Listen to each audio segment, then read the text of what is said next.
So you guys are just like the second club to find out that it's open. I haven't sent out the email yet, so no one knows. But registration for district conference through the end of December is going to be discounted to $150 a person. And that includes 4 meals, 2 dinners, and a breakfast and a lunch. And so we're really excited that because of our corporate sponsors, we're able to reduce the cost a little bit. But we want to go a step further, and we really want you to bring your children and your grandchildren and your spouse and your families and your friends, because it's open to everyone. It's not going to be some boring meeting that the kids don't want to sit through. So we're offering a child's registration for kids ages 5 through 12 for only $50. And they get to participate in the same events. Not the black tie optional dinner on Saturday night, because no kid wants to sit through that. We're going to have something fun for them. But we even have their own service project that they're going to get to do. So we're really excited about that. The other thing we're adding because of sponsors is on Friday we're going to do a half-day youth summit. From 10 to 2, it's going to be in Columbia, so it's going to take a little effort to get them down there. But the keynote speakers that we have are going to be phenomenal. Our kids are going to love this, and there's going to be no charge to them. So we're hoping that our clubs will pitch in and help with some transportation costs, and I'll help with the fundraising to do the sponsorship to cover the cost of their lunch and their keynote speakers and their projects. So I'm really excited about that. You know, I didn't show up with the goals of how much money you need to raise for polio and how much money you need to raise for CART and how many new members you need to do. Listen, I set 2 goals for us this year, and I asked our assistant governors to share it when they came, and then I'll reiterate it again. We have 2 goals this year. Number 1 is to have fun. Can you guys do that? Absolutely. It was a little weak, but y'all can do that, right? Okay, just checking. All right, and number 2 is do good in the world. And you guys can do that, right? It's very simple. Here's what I believe. I believe if we have fun, we do good in the world, and then we share our story with those around us in the traditional media, the social media, our friends and family, everything else will fall into place. I believe that people will want to join our organization because they're going to see that we have pinkies painted purple for Polio Plus and that we're this close to eradicating a disease. They're going to find out that we gave away $1 million last year to 5 researchers from around the country to help find a cure for Alzheimer's. Who wouldn't want to join us when they find out those things? They're going to see you out in the community making a difference, wearing your Rotary attire. My pins usually have a little bling, but you know, sequins are my Prozac, so I have to have a little bling. You might not want those. Some of you might. I don't know. You know, like you might want a little bling. So I want us to think about all of those things that what we do every day in our organization makes a difference. And I will tell you that there are past district governors around that believe that I'm going to set records this year for the least amount of money given to the Rotary Foundation, and the least amount of money to polio and CART, and the least number of new members, because I didn't set number goals and walk in here with a thermometer. But I don't believe that, because I believe y'all believe the same thing I do, which is that if we're doing things the right way, we have a plan. Hope is not a plan. If we have a plan, and we're doing good in the world, and we're having fun, and we're telling our story, everything else will fall into place.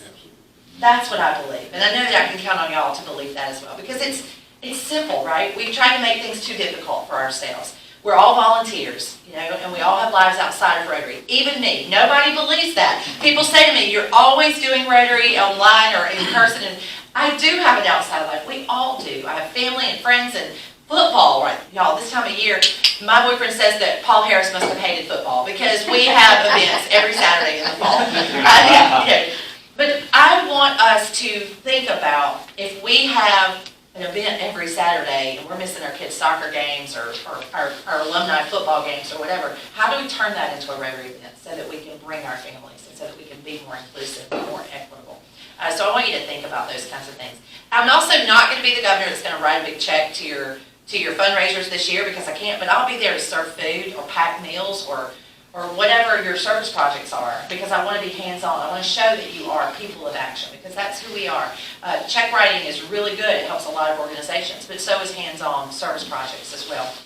And so I want you to invite Jeff and me and all of us to come and be a part of those so that we can share your story as well. I've gone out and parked cars in Grandfather Mountain with the Avery County Club already, and I've directed traffic at a bike ride in Madison County. And then y'all, the Morganton Club, they really pushed me outside of my comfort zone. They have a mud run. Do I look like I would enjoy a mud run? I had to go buy shoes that I could throw away. I do not understand that concept at all. But I did it, and I was really proud of myself. I did the 1.1 mile obstacle course in the mud. But it's an important fundraiser for them. They have over 1,000 people that show up and want to be in the mud. I don't get that at all, but it was a great fundraiser. In fact, I'm going to their club today. I'm at their club at lunch today. And so it was one of those things that made me step outside of my comfort zone, but that's a really important part for me to see what it is they do in their community. That Rotary was branded everywhere. They do a great job with that. And so it was one of those opportunities that I was really grateful for after it was over. And they said, hey, did you have fun? I was like, yeah, it was different. And they said, you're going to do it next year. I said, I'm busy that weekend. I don't know what it is, but I'm busy that weekend. So I wanted to share with you one other thing about this book. I mentioned that it was originally given to people when they joined Rotary. And it's been interesting to hear the stories after my presentations from people who go, they go back home and they find this book and they remember that they had it. The Rotary Club of Highlands, their president, is a very young woman who has only been in Rotary about 3 years. And she was flipping through it after my presentation. She was really fascinated by it. And the next week, one of her older members of her club showed up and brought her his that he found at home. It meant a lot to her. And to me, that says that we're all thinking differently this year. And that's exactly the conversation I want us to have. But the important thing about this book, the most important thing I gleaned from it, was that it said that when you joined this organization, you were given this book as your orientation, you were told 2 things. Number 1, you were chosen for this organization. Wow, that's impressive, isn't it? And number 2, you're about to begin an adventure in service. Oh, I wish somebody had told me that 16 years ago when I joined this organization. But it doesn't matter if I joined 26 years ago or 6 minutes ago. You were chosen for this organization. And you are on an adventure in service, even if you don't realize it yet. And we all have something different to offer. We all have different passions and talents and skills. But here's what I believe. Is that who we are is what we do with what we have.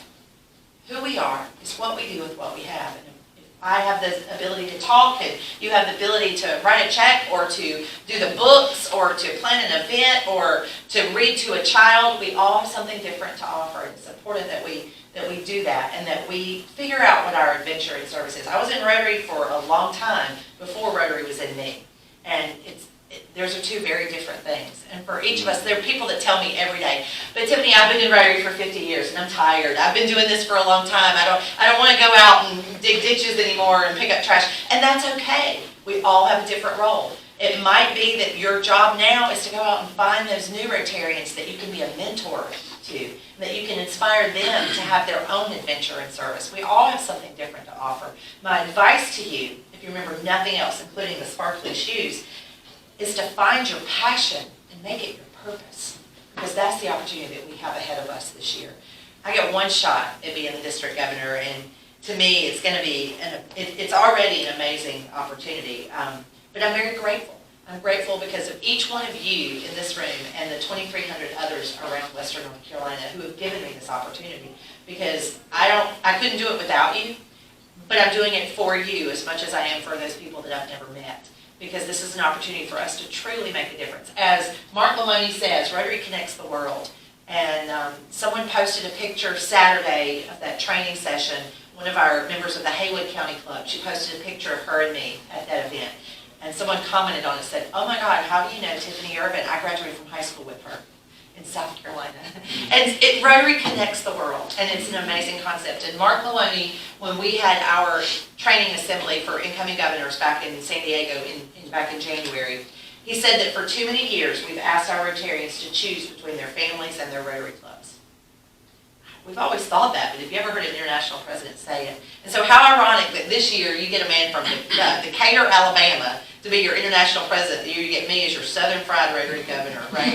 And so I think it's apropos that we recognize the things that he said about family when we talk about inclusion and equity and diversity in our own district. And we are going to celebrate Southern Fried Rotary, and that means Southern style, Southern service, and the fact that we all care about each other and that we all bring something different to the table. So I want you to think about what it is that you bring to the table, but I also want you to look around and see what's missing from the table. And those are the people that I want you to invite, the projects that I want you to participate in, and the opportunities that we have in front of us. And it's okay to do things a little differently sometimes. Sometimes they work, sometimes they don't. Y'all know what the four most dreaded words are in our district? It's when Tiffany says, I have an idea.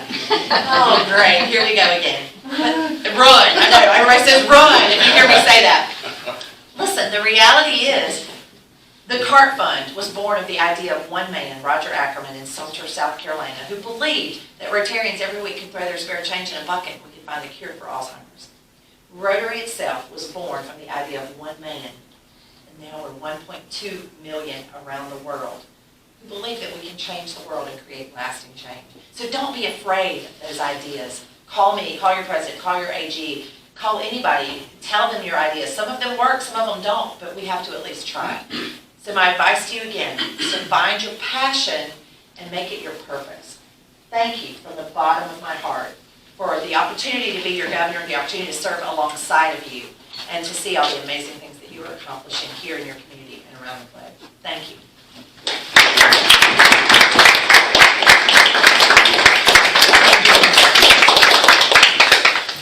So, President Rick, I have a little gift for you. Oh, boy. So, some of you may have been here in May of this year. We had our May training back. I had a guy come in who was a polio survivor. You were there, right? Were you there today? Yes. He is the only man to ever play professional baseball on crutches. He's a fascinating speaker. He and his friend Doug Cornfield were both with us, and they both spoke to us. And they have written a new children's book called A Pound of Kindness. It's a wonderful story. It's a heartwarming story of doing good for somebody. And it's a great story. I encourage you to read it. But I'm going to donate this book from our district to you guys. There's a